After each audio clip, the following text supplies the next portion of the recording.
ओम शांति। आज है 8 नवंबर, शिव बाबा की साकार मुरली। आज बाबा कहते हैं, मीठे बच्चे, देह सहित यह सब कुछ, देह सहित बाबा कह रहे हैं यह सब कुछ खत्म होने वाला है। इसीलिए तुम्हें पुरानी दुनिया के समाचार सुनने की दरकार नहीं। तुम बाप और वर्षे को याद करो। प्रश्न, श्रीमत के लिए गायन कौन सा है? श्रीमत पर चलने वालों की निशानी सुनाओ। उत्तर, श्रीमत के लिए गायन है जो खिलाए, जो पहनाए, जहाँ बैठाएंगे वही करेंगे। श्रीमत पर चलने वाले बच्चे बाप की हर आज्ञा का पालन करते हैं। उनसे सदा श्रेष्ठ कर्म होते हैं। वे कभी मनमत में अपनी मनमत, श्रीमत में अपनी मनमत मिक्स नहीं करते। उनमें राइट और रॉन्ग की समझ होती है। गीत है बनवारी रे, जीने का सहारा तेरा नाम रे। ओम शांति। अच्छा, यह गीत किसका है? बच्चों का है। कोई गीत ऐसे भी होते हैं जिसमें बाप बच्चों को समझाते हैं, लेकिन इस गीत में बच्चे कहते हैं कि बाबा अब तो हम समझ गए। दुनिया को तो पता नहीं कि कैसे ये झूठी दुनिया है, झूठे बंधन है, यहाँ सब दुखी हैं। तब तो ईश्वर को याद करते हैं। सतयुग में तो ईश्वर से मिलने की बात ही नहीं है। यहाँ दुख है तब आत्माओं को याद पड़ता है, परंतु ड्रामा अनुसार बाप मिलते ही तब हैं जब स्वयं आते हैं। बाकी और जो भी पुरुषार्थ करते हैं सब व्यर्थ है। क्यों? क्योंकि ईश्वर को सर्वव्यापी मानते हैं, ईश्वर का रास्ता गलत बताते हैं। अगर कहें कि ईश्वर और उनकी रचना की आदि मध्य अंत को हम नहीं जानते हैं तो यह बोलना सच है। आगे ऋषि मुनि आदि सच बोलते थे। उस समय रजोगुणी थे। बाबा कहते हैं उस समय झूठी दुनिया ही नहीं कहेंगे। झूठी दुनिया नरक और कलयुग अंत को कहते हैं। बाबा कहते हैं संगम पर कहेंगे यह नरक है, वह स्वर्ग है। ऐसे नहीं, द्वापर को नरक कहेंगे। उस समय फिर भी रजो प्रधान बुद्धि है, अभी है तमो प्रधान, तो हेल और हेवन संगम पर लिखेंगे। आज हेल है, कल हेवन होगा। यह भी बाप आकर समझाते हैं। दुनिया नहीं जानती कि इस समय कलयुग का अंत है। सब अपना अपना ध्यान देंगे। सब आत्माएं अपना अपना हिसाब किताब चुकतू कर अंत में सतो प्रधान बनते हैं। फिर सतो रजो तमो में आना ही है। जिनका 1-2 जन्म का पाठ है वह भी सतो रजो तमो में आते हैं। उन्हों का पाठ ही थोड़ा है, इसमें बड़ी समझ चाहिए। दुनिया में तो अनेक मत वाले मनुष्य हैं, सबकी एक मत तो नहीं हो सकती। हर एक का अपना अपना धर्म है, मत अपनी अपनी। बाप का ऑक्यूपेशन अलग है, बाबा का ऑक्यूपेशन अलग है, हर एक आत्मा का अलग है, धर्म भी अलग, तो उनके लिए समझाने भी अलग चाहिए। नाम रूप देश काल सबका अलग है। देखने में आता है ये फलाने का धर्म है। हिंदू धर्म में तो सब कहते हैं, परंतु बाबा कहते हैं उनमें भी सब भिन्न भिन्न हैं। कोई आर्य समाजी, कोई सन्यासी, कोई ब्रह्म समाजी। सन्यासी आदि जो भी हैं सबको हिंदू धर्म में मानते हैं। हम लिखते भी हैं कि हम ब्राह्मण धर्म के हैं अथवा देवता धर्म के हैं, तो भी वे हिंदू में लगा देते हैं, क्योंकि और कोई सेक्शन तो उनके पास है नहीं। बाबा कहते हैं तो हर एक का फॉर्म भराना अलग अलग है। अलग अलग होने से मालूम पड़ जाएगा। और कोई धर्म वाला होगा तो इन बातों को मानेगा नहीं, फिर उनको इकट्ठा समझाना मुश्किल है। वे तो समझेंगी कि यह अपने धर्म की महिमा करते हैं, इसमें द्वैत है। समझाने वाले बच्चे भी नंबरवार हैं, सब एक समान तो है नहीं। इसीलिए महारथी आत्माओं को बुलाते हैं। बाबा ने समझाया, मुझे याद करो, मेरी श्रीमत पर चलो, इसमें प्रेरणा आदि की कोई बात नहीं है। अगर प्रेरणा से काम हो तो फिर बाप को आने की क्या दरकार। शिव बाबा तो यहाँ हैं, तो उनको प्रेरणा की क्या दरकार। यह तो बाप की मत पर चलना होता है, प्रेरणा की बात नहीं। कोई कोई संदेशियाँ संदेश ले आती हैं, उसमें भी बहुत मिक्स हो जाता है। संदेशी तो सब एक जैसी है नहीं, माया का बहुत इंटरफेयर होता है। दूसरी संदेशी से वेरीफाई कराना होता है। कई तो कह देते हैं हमारे में बाबा आते हैं, मम्मा आती है, फिर अपना अलग सेंटर खोलते हैं। बाबा कहते हैं माया की प्रवेशता हो जाती है। यह बड़ी समझने की बात है। बच्चों को बहुत सेंसिबल बनना चाहिए। जो सेंसिबल बच्चे हैं वही इन बातों को समझ सकते हैं। जो श्रीमत पर नहीं चलते वह इन बातों को नहीं समझेंगे। श्रीमत के लिए गायन है, आप जो खिलाएंगे, जो पहनाएंगे, जहाँ बिठाएंगे वह करेंगे। ऐसे कोई तो बाप की मत पर चलते हैं, कोई फिर दूसरों के मत के प्रभाव में आ जाते हैं। कोई वस्तु नहीं मिली, कोई बात पसंद नहीं आई तो झट बिगड़ पड़ते हैं। सब थोड़े ही एक जैसे सपूत बच्चे हैं, हो सकते हैं। दुनिया में तो ढेर की ढेर मत वाले हैं। अजामिल जैसी पाप आत्माएं, गहनिकाएं बहुत हैं। बाबा कहते हैं यह भी समझाना पड़ता है कि ईश्वर सर्वव्यापी कहना रॉन्ग है। सर्वव्यापी तो 5 विकार है, इसीलिए बाप कहते हैं यह असुरी दुनिया है। सतयुग में 5 विकार होते ही नहीं। कहते हैं शास्त्रों में यह सब बातें हैं, परंतु शास्त्र तो सब मनुष्यों ने बनाए हैं, तो मनुष्य ऊंचे ते उच्च हुआ ना। यह शास्त्र हुए, जरूर सुनाने वाले उच्च ठहरे ना। लिखने वाले तो है मनुष्य, व्यास ने लिखा वह भी मनुष्य था। यह तो निराकार बाप बैठ समझाते हैं धर्म संस्थापकों को। किसको समझा रहे बाबा? धर्म संस्थापकों को ने जो आकर सुनाया उसका फिर बाद में शास्त्र बनाते हैं। जैसे गुरु नानक ने सुनाया बाद में ग्रंथ बनता है, तो जिसके नाम जिसने सुनाया उसका नाम हो जाता है। गुरु नानक ने भी उनकी महिमा गाई है। सबका बाप वह है। बाप कहते हैं जाकर धर्म स्थापन करो। यह बेहद का बाप कहते हैं मुझे तो कोई भेजने वाला नहीं है। शिव बाबा खुद बैठकर समझाते हैं, वह है नॉलेज ले आने वाले। मुझे कोई भेजने वाला नहीं, मुझे मैसेंजर व पैगंबर नहीं कहेंगे। मैं तो आता हूँ बच्चों को सुख और शांति देने। मुझे कोई ने कहा नहीं है, मैं तो खुद मालिक हूँ।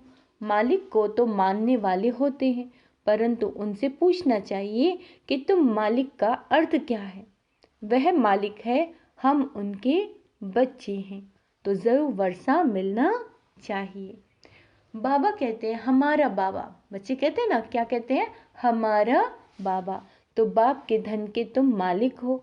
मेरा बाबा बच्चे ही कहेंगे, मेरा बाबा तो फिर बाबा का धन भी मेरा। अभी हम क्या कहते हैं? हमारा शिव बाबा। बाप भी कहेंगे ये हमारे बच्चे हैं। बाप से बच्चों को वर्षा मिलता है। बाप के पास प्रॉपर्टी होती है। बेहद का बाप है स्वर्ग का रचयिता। बाबा कहते हैं स्वर्गवासियों को भी प्रॉपर्टी किससे मिलती है? शिव बाबा से मिलती है। शिव बाबा तो शिव जयंती मनाते हैं सभी लोग। शिव जयंती के बाद क्या होगी? श्री कृष्ण जयंती होगी, फिर श्री राम जयंती। बस मम्मा बाबा की जयंती व जगदम्बा आदि की जयंती तो कोई होती नहीं। शिव जयंती, फिर राधे कृष्ण की जयंती है, फिर राम सीता जयंती। बाबा कहते हैं जब शिव बाबा आए तब रुद्र राज्य विनाश हो।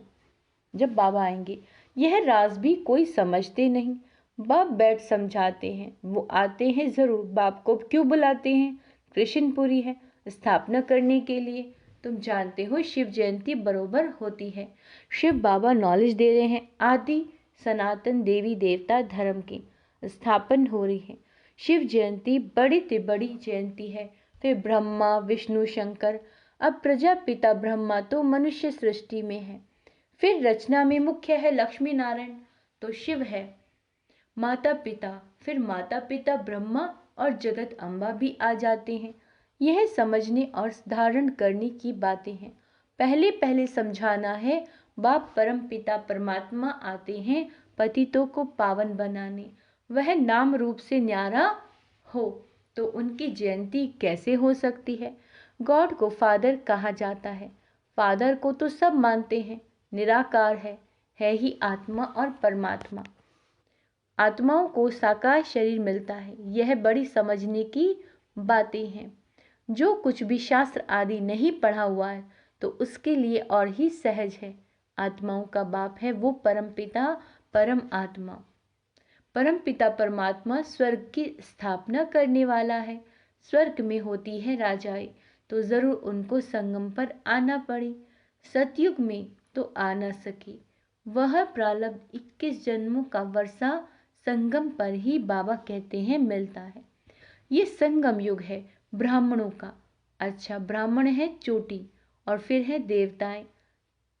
बाबा कहते हैं देवताओं का युग।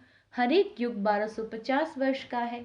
अभी 3 धर्म स्थापन होते हैं, ब्राह्मण, देवता और क्षत्रिय, क्योंकि फिर आधा कल्प कोई धर्म नहीं होगा। सूर्यवंशी चंद्रवंशी पूज्य थे, फिर पुजारी बन जाते हैं।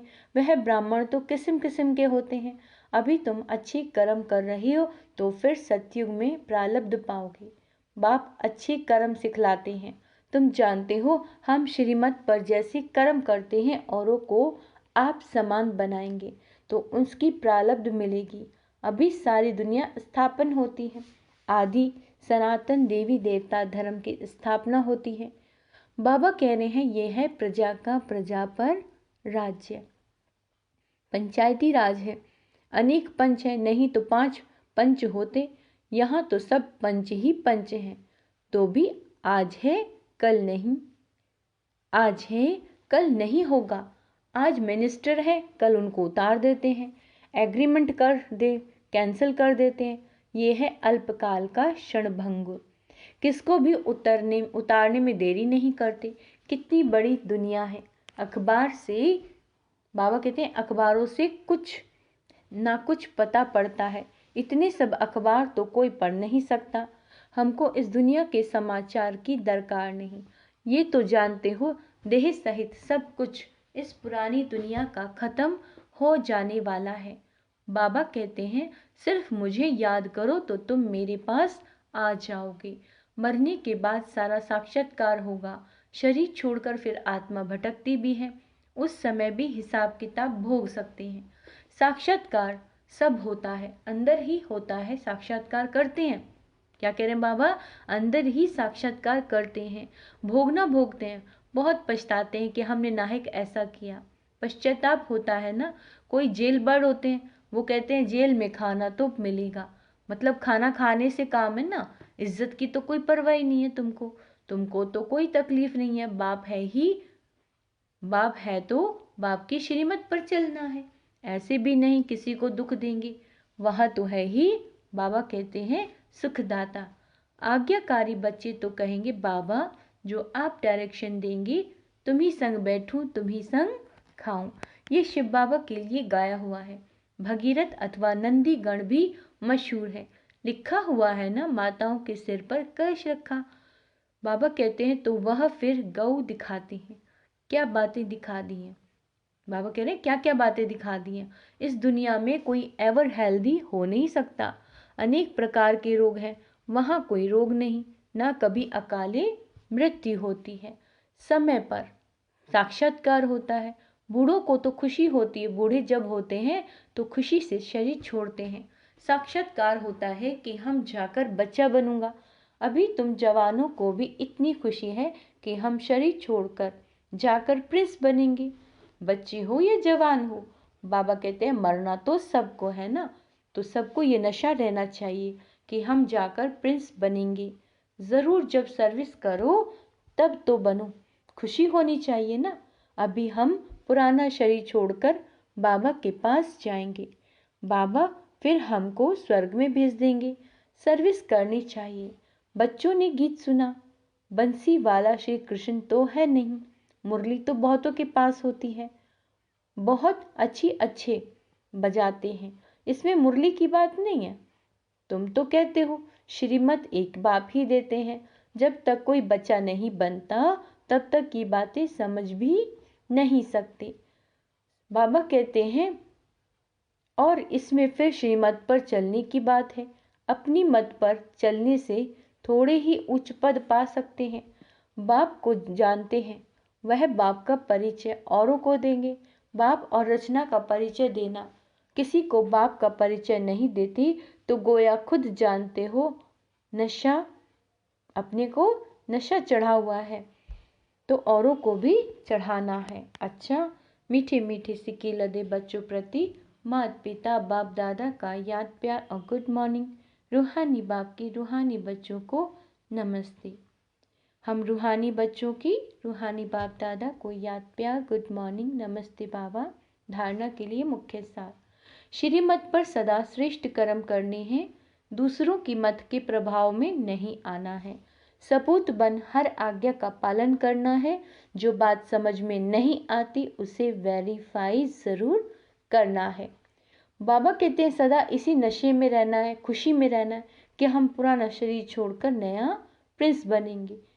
नशे में रह ईश्वरीय सेवा करनी है। वरदान, निंदक को भी अपना मित्र समझ सम्मान देने वाली ब्रह्मा बाप समान मास्टर रचयिता भव। जैसे ब्रह्मा बाप ने स्वयं को विश्व सेवाधारी समझ हर एक को सम्मान दिया, सदा मालिकम सलाम किया, ऐसे कभी नहीं सोचा कि कोई सम्मान देवे तो मैं दूं। निंदक को भी अपना मित्र समझ सम्मान दिया। ऐसे फॉलो फादर करो, सिर्फ सम्मान देने वाले को अपना नहीं समझो, लेकिन गाली देने वाले को भी अपना समझ सम्मान दो, क्योंकि सारी दुनिया ही आपका परिवार है। सर्व आत्माओं के तन और ब्राह्मण हो, इसीलिए स्वयं को मास्टर रचयिता समझ सबको सम्मान दो, तब देवता बनेंगे। स्लोगन है, माया को सदा के लिए विदाई देने वाले ही बाप की बधाई के पात्र हैं। तो सम्मान का अभ्यास करेंगे। मैं माया जीत हूँ, मैं बाप समान मास्टर रचयिता हूँ। ओम शांति।